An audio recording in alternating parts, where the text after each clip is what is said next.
as I'm drinking my coffee today, just had this thought, this morning, doing some self-reflection because part of what made last year so intense for me was that I was trying to chase constant productivity. I was trying to chase the next best thing, constantly trying to just grind and work on my side hustles and passions, and it really just felt like I was doing work without like seeing any sort of return. Like I know that you're supposed to wait the long run for seeing any progress and changes in your life sometimes, but it just felt like I wasn't actually exploring the right interests. Like I was constantly just pushing like constant productivity and it wasn't really beneficial for me, really. So I took some time last month to really figure out like what is it do I actually want to do?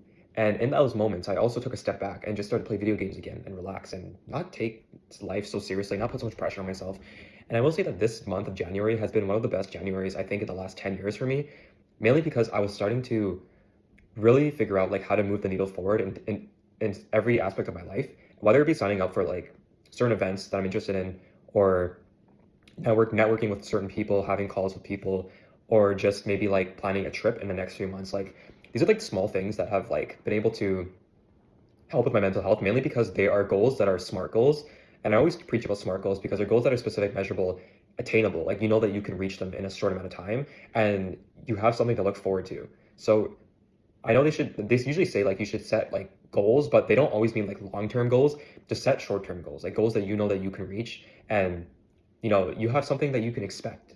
Like life is obviously like unexpected. There's a lot of twists and turns, but if you set micro goals for yourself, like, oh, you're gonna achieve this in the next month, you're gonna take this class, you're going to get the certification in the next few months or whatever, like as soon as you set those SMART goals, things are gonna change for you. So there's a lot of things that you can do to elevate yourself, and it always just starts with like self-reflection. Like you may have to start journaling, you have to start listening to more chill music to get in that zone, but it's whatever that helps you figure out like who you are. Sometimes for me too, I just go for a run because I love running so much, and then after the run I start to think creatively again. Like after I've done my run, I start to think like, oh, these are the things I need to work on right now, these are the things I need to improve. So it's important to have hobbies and activities that ground you in the present moment because it makes you feel grateful for the things you have, but it also helps you remember like what you can work on.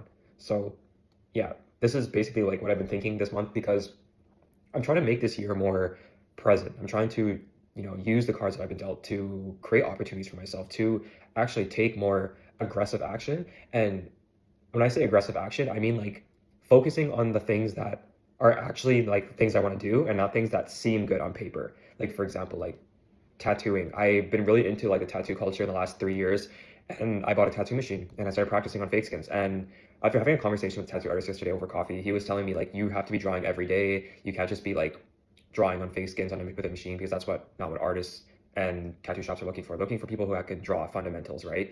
So immediately that was like that's not something I want to do. I don't really care to draw that much, so scratch that off the list. Like that conversation needed to happen because it was like the universe telling me like there are definitely other paths you can take other than just this. Like there are many other creative paths I could take. Like for example, I grew up with music, grew up with playing the violin, and now I'm just making beats on the side, like hip hop beats. So I think I'm just gonna lean more into that. So there are little things that the universe will do to kind of remind you like what you want, what you should do, and what your calling is.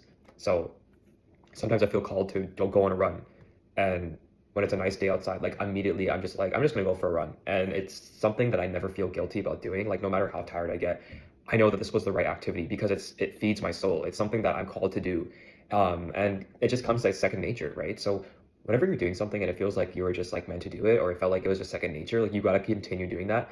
Not only does it help you stay grounded in the present moment, like I just previously mentioned, but like it also helps you realize like who you are, like what your capabilities are.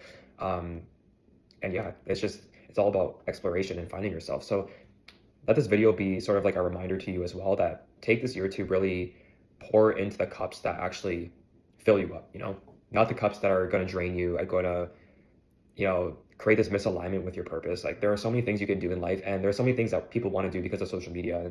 And, social media pushes a lot of different things that young people want to do, but really focus on like what you value and who you are and lean more into that every day. But that's it. If you guys like this video, I know it's a short one, hit a like, subscribe, comment down below if you relate to any of these points, and I'll see you all in the next one. Take care.